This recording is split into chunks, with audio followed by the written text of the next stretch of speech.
Alrighty, so I decided to do a video blog.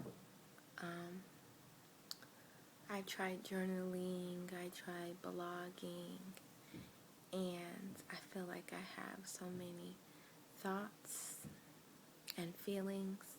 I believe they call it, introspection. I introspect a lot and try to make sense of things, my life and the world and society. And I never find that I stick to it. I never stick with it.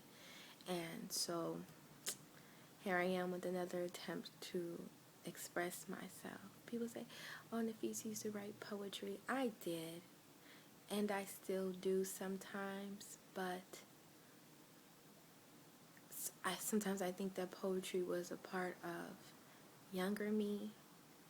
And I'm not younger me anymore. And I need to find new ways to express myself. And conversations is a lot of the times where I find joy when I get to share and express myself.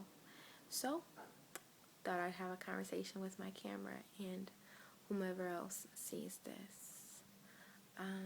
So, a lot of the times I think about peace, and I often wonder how many people actually have it, like internally. They have no kind of ill in their heart or in their spirit. And if these people are hard to find, my question is then, why is that? What disrupts your peace? When does it get disrupted? And how? And I feel like I want my peace back. I want the gift of knowing that I'm not in control of it all. And that's okay, because if I do right, it'll be okay. And I think that that concept is important, because often people ask, why did this happen to me? Well, bad things happen to good people, and it happened to quote unquote bad people, but I often think that people will bad things toward them, and they don't even know it, because they think they're just being. But a lot of times you don't have that peace, so you're not able to discern how your actions affect other people, because all you feel is that hurt and you don't even know it. They say we habituate, like when you get into a hot bath and or a hot tub, and it's really hot at first, but then eventually you don't feel the heat, although it's still hot.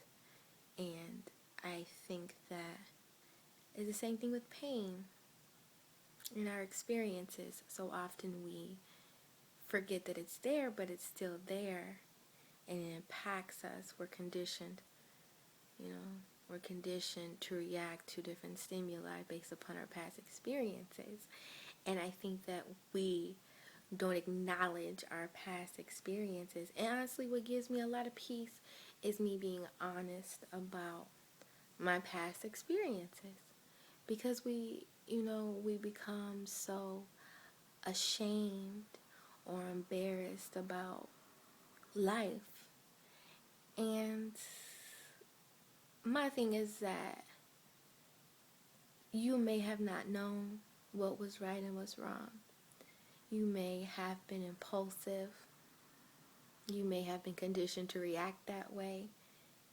And how will you ever know what that experience meant if you don't share it, if you don't get that out? I feel like we're filled up. Erykah Badu said, bag ladies, bag men too.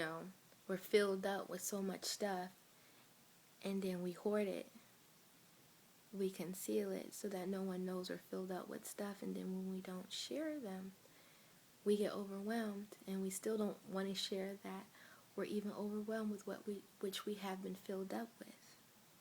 And I think that that's the beauty of prayer, is that if you approach it, in that way, is that to give it away.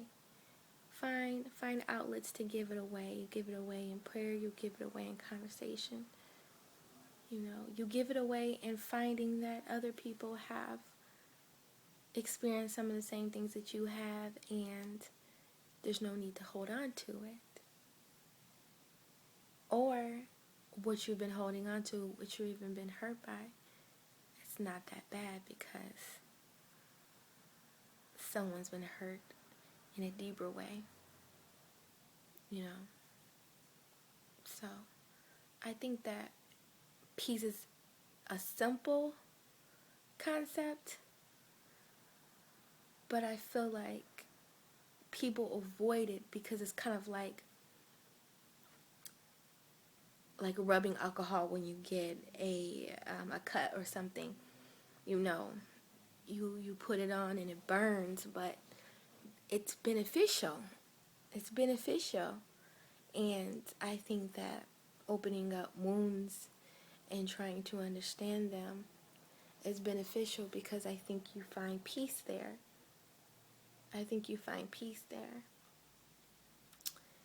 Truth helps. But we avoid the truth. We conceal it. We avoid the truth with makeup.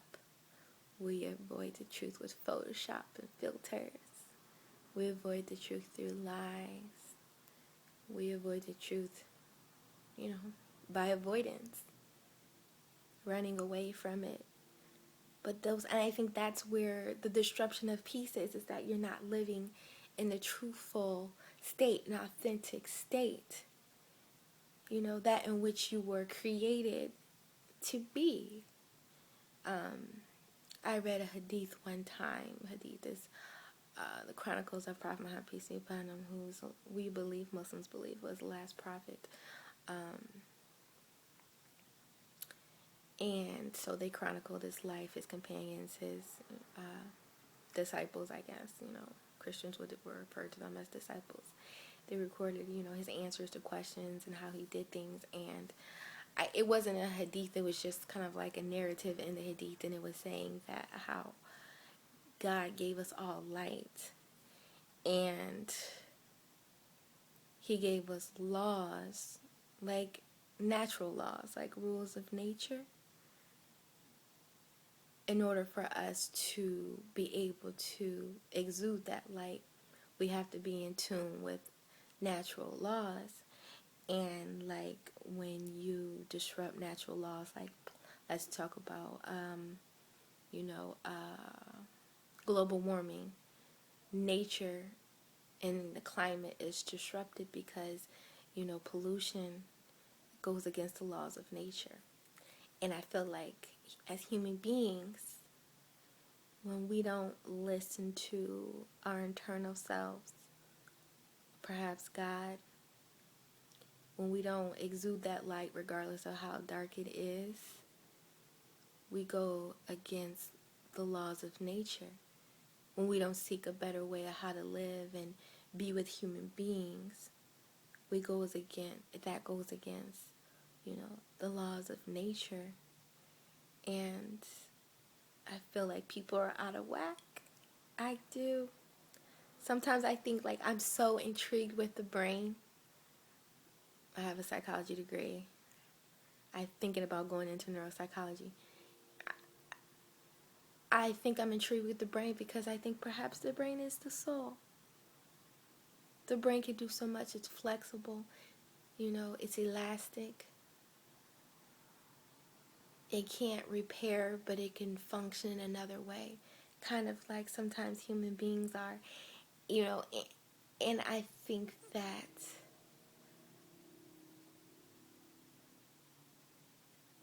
our minds aren't okay. Therefore, our souls are not okay. We're not at peace. And we don't seek ways to make our mind okay, to make us centered, like I talked about earlier, balanced. And I would like to find out, like, a psychological peace, if that makes sense. A psychological peace. What does a brain look like when it's peaceful? And how do you get there to that peace? And then I think when you find that peace, you'll be able to recognize when someone doesn't have it. And instead of judging them, you could give them your peace. Yeah, I just thought about that. I knew this video would help. But those are kind of things that I think about when I look at someone and I see, how they treat people, or how they treat situations, or their children, or how they even view life. I think that perhaps they don't have any peace. When I see people drinking a lot or self-medicating, or hurting themselves, I think they need some peace. And I think peace has become kind of like a pop culture symbol. Peace and love, like it doesn't hold any weight. It's become shallow, but I think that peace is probably one of the most important things we can give each other. And we don't seek to give that to each other. We seek to give compliments.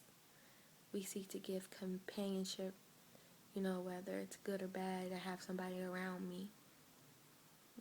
We seek to give money and things. But we don't seek to give people peace. And I would like to give people that. Children, mainly, because they grow up. And if they're unpeaceful as children, they usually become unpeaceful, adults who disrupt other people's person's peace. And it's a cycle, And giving money, now I think about it, that could give somebody peace for a moment. But I think giving money sometimes is empty. It should come with something that's just not, I'm giving you a meal perhaps, or I'm helping you pay your rent so that you have a second chance to eat, so you have a second chance to pay your rent next month. There's meaning behind things, and it's the meaning that matters. Why did you do that? What did that mean to you to do that or to receive that? So these are the things I think about on a daily basis. And who knows, but I would like to be able to explore that one day. So until next time, hopefully there'll be a next time. We'll see. Life happens. We get busy. We forget to think, to feel, to try to understand what we're thinking about, what we're feeling. So, hopefully I can try to continue this. So, until next time, assalamu alaikum warahmatullahi wabarakatuh.